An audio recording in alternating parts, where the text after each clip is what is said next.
নমস্কার। তো কেমন আছো তোমরা সবাই? আশা করি খুব একটা ভালো নেই। বাংলায় যা যা ঘটছে ঠিক বলেছো।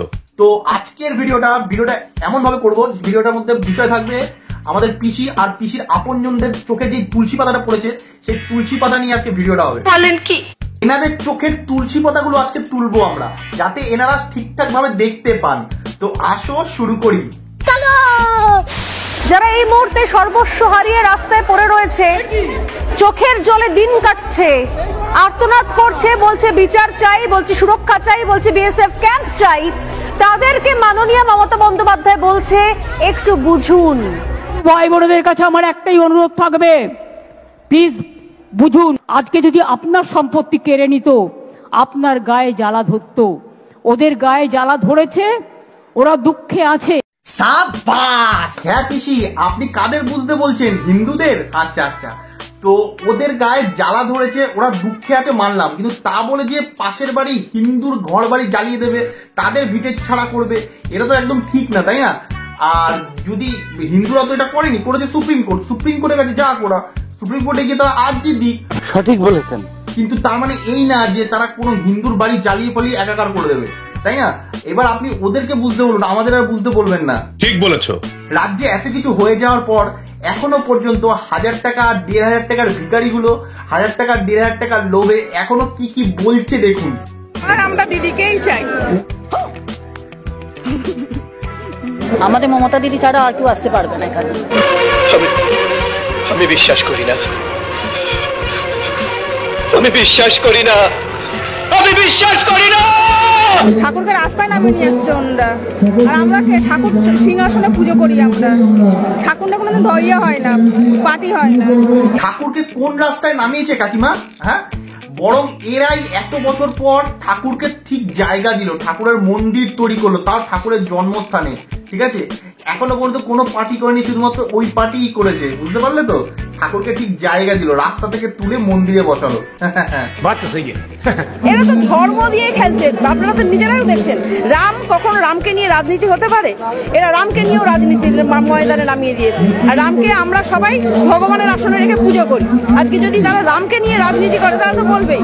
আজকে যদি বিজেপি সরকার আসে, তাহলে আজকে হিন্দু মুসলিম ভাই ভাই কি করে থাকছে? হিন্দু মুসলিম ভাই ভাই না কাকিমা, হিন্দু মুসলিম হলো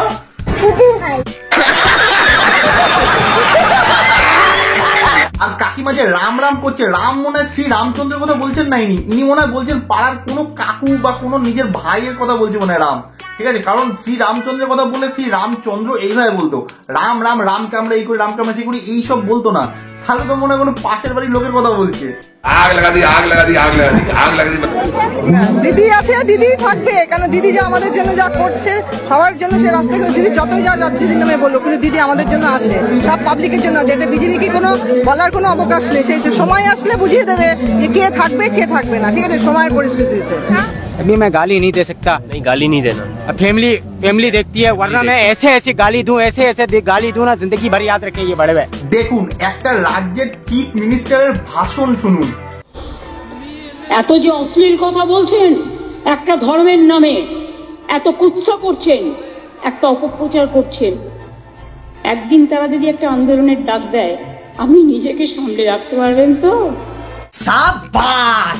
একটা রাজ্যের চিফ মিনিস্টার কিভাবে বলে এইসব? লজ্জা লাগা দরকার।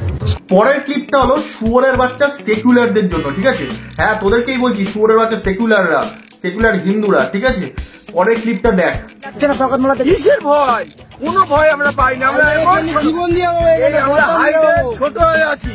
আল্লাহ যদি আমাদের একটু বড় করায়, তাই সামনে 26 সাল বলো, 30 সাল বলো, কি দিন আসবে সেটা আমরা দেখিয়ে দেবো। পশ্চিমবঙ্গে এইসব ঘটছে আর এদের চোখে তুলসী পাতা আছে। ঠিক আছে, এরা কিচ্ছু দেখতে পাচ্ছে না। দেখুন একবার। পশ্চিমবঙ্গে 355 ধারা 356 ধারার যে সমস্ত মামার বাড়ির আবদার নিয়ে বিজেপি এবং তার সব সাঙ্গপাঙ্গরা যে লম্পজম্প করছে, তার কোনো প্রেক্ষিতই যে পশ্চিমবঙ্গে নেই। পশ্চিমবঙ্গ শান্ত, সুন্দর, উন্নয়নশীল, এটা ভারতবর্ষের সবাই জানে।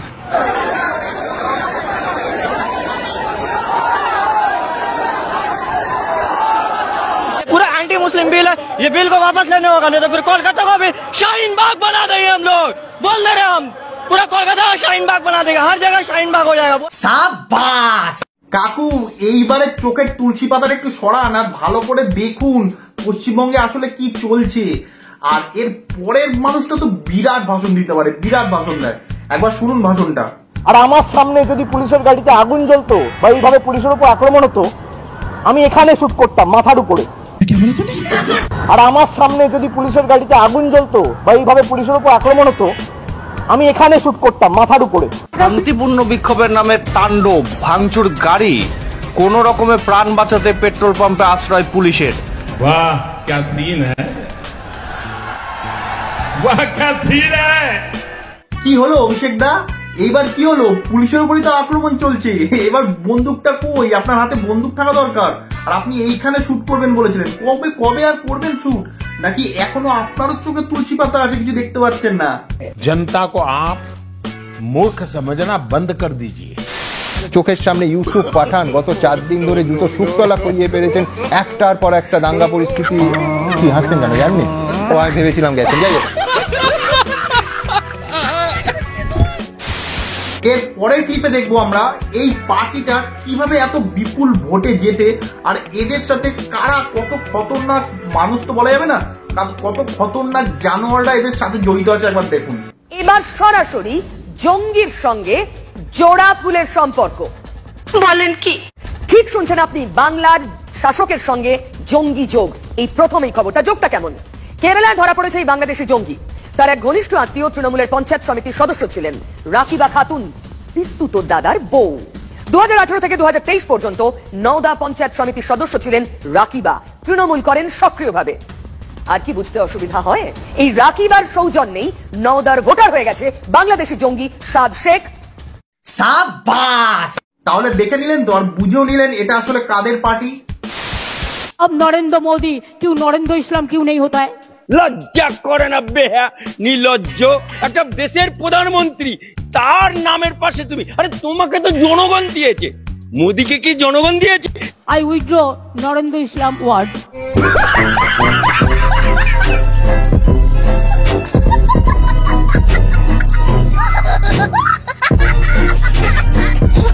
আচ্ছা, কে কখনো এটা খেয়াল করেছেন, আমাদের পুরীতে তো আসল জগন্নাথ মন্দির আছে, যেটা আমাদের অলৌকিক ও জাগ্রত মন্দির, কিন্তু তারপরেও দীঘাতে এরকম ডামি মন্দির বানানোর কি দরকার হলো? কি প্রয়োজন পড়লো এরকম ডামি মন্দির বানানোর? সেটার একটাই কারণ, পিসির ইগোতে লেগেছিল, কারণ পিসিকে ঢুকতে দেওয়া হয়নি। দেখুন একবার। যারা ধ্বজা নিয়ে বসে আছে, আমি গেলাম পুরীতে, আমাকে বলে পুরীর মন্দিরে ঢুকতে দেবে না কেন? নাকি আমি হিন্দু নই? বুঝুন, ঠিক করবে আমি হিন্দু না মুসলমান, ঠিক করবে। এত বড় সাহস, এত বড় উদ্যোক্ত। সেই দিনই পিসি এটা ভেবে নিয়েছিল যে আমাকে শালা উড়িষ্যাতে পুরীর মন্দিরে ঢুকতে দিল না, শালা আমি আমার রাজ্যে পুরীর মন্দির বানাবো, জগন্নাথ দেবকে এবার মেদিনীপুরে নিয়ে আসবো। বলেন কি? টুকরাকে মেরা প্যার মেরা ইন্তেকাম দেখে কি কেস হয়ে গেছিল।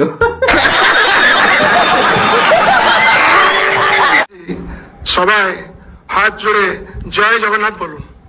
জয় জগন্নাথ, জয় জগন্নাথ, জয় জগন্নাথ। হয়ে গেছে পুজো, হয়ে গেছে পুজো।